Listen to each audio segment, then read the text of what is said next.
चला तुम्हाला मी योग शिकवतो. त्या सगळ्या ऐकायला लागले म्हणे आम्हाला योग शिकव. बरं योग करण्यासाठी कशाची गरज आहे रे?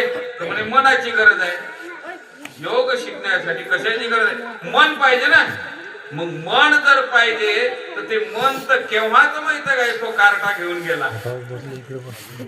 शरीर आहे पण शरीरातलं मन जे आहे तो कृष्ण असो या त्यांच्या बाह्य माहिती काय लौकिकाचाराला पाहून नाही तर त्यांचं अंतरंग पाहून बाल गोपाळांचं अंतरंग पाहून गवळीयाची ताकद कोण पोरीनी एवढा त्यांचा छंद देवा.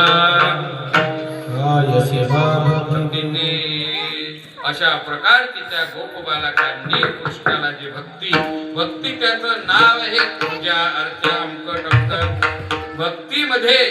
भक्ती त्याला म्हणावं न विभक्ती. त्या परमात्म तत्वापासून त्या साधकाची न विभक्ती नाम भक्ती आहे.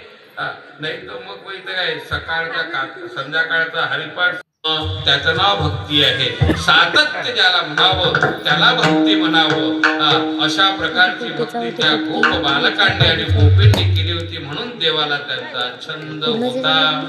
एवढा छंद होता की त्यांचं मुष्ट सुद्धा देव खात होता. अभंगाचं 3रं चरण काय भास पडले